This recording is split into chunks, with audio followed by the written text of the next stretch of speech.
just put out a brief statement to CNN where he said, "I will accept and respect the Academy's decisions." Your thoughts on? We do know that Will Smith resigned from the Academy early last week. We also know that Chris Rock has now hired a powerful firm here, I believe, out of New York City to deal with this matter.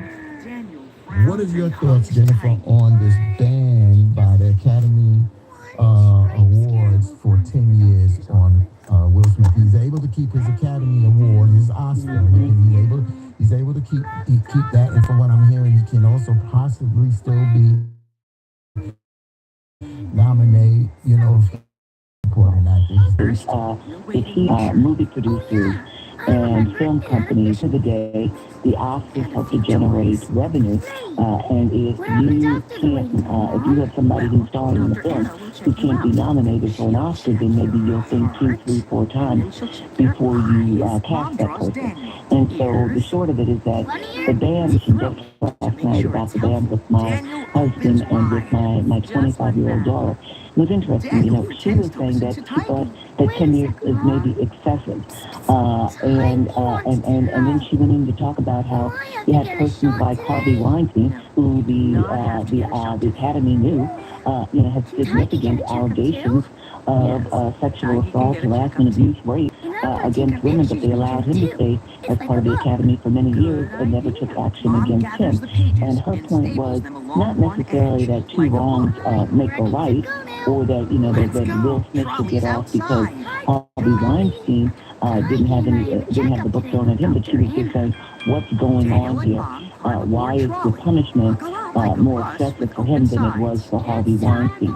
And I understood that, but at the same time, I also appreciate that what they're doing is they're trying to invoke like some type of deterrent, like punishment, meaning that people need to understand you can't just walk up on stage and smack somebody and then get a slap on the wrist.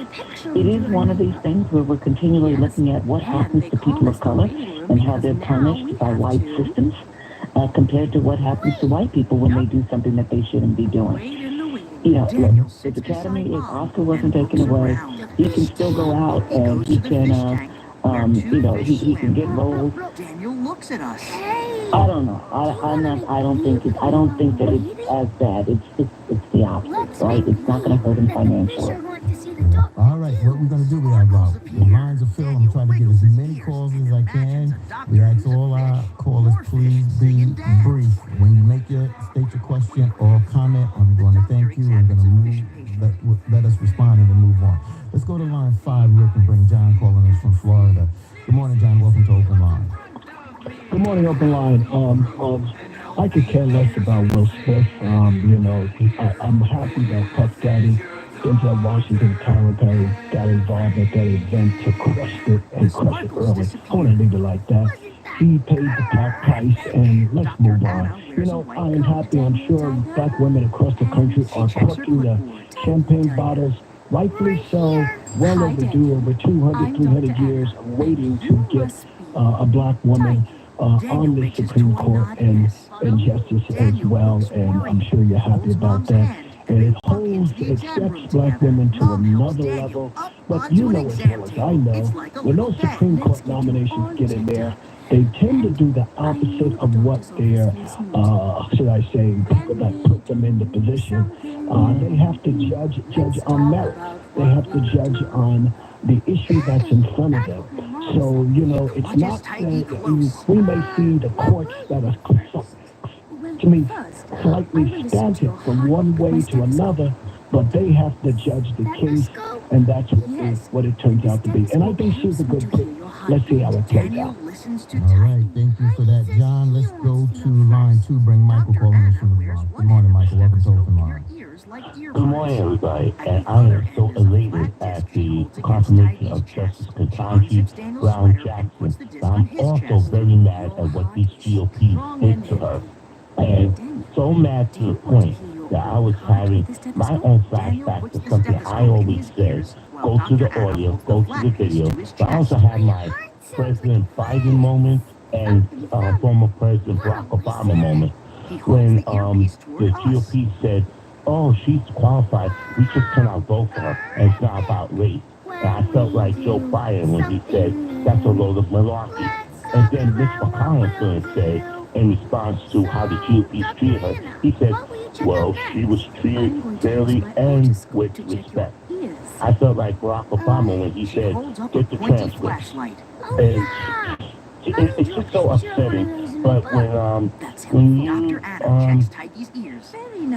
when you had just stated that the entire place at the National Action Network convention erupted in joy over the confirmation, that brought tears to my eyes when I heard the news, and it made me think back to when Barack Obama became president. I was out at a dinner outing, and everyone erupted in joy, and we even ran outside celebrating. We were right by the Parkchester station, and ironically, people got off the number 6 train and heard the news, and they joined the celebration. So something to grasp that. Appreciate that, Michael. Thank you for that. It's interesting you said that, Sister Jennifer, because I thought about the same thing where I was at when President Obama, won the election, and I was with Reverend Sharpton and other folks in Atlanta at Ebenezer Baptist Church, Reverend Martin Luther King's old church. That's where we were with at that time. Now he's senator with Reverend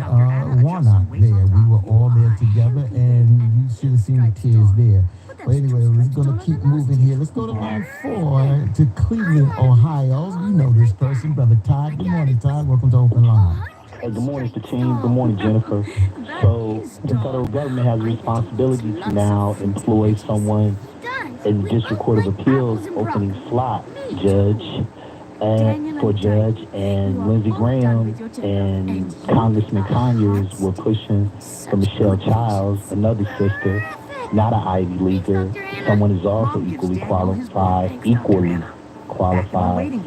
She would not be my choice, but do you have an opinion on whether that would be a good move for the Democrats to just push her in there, since Graham's one vote would help their 50 votes push that? That's my first question.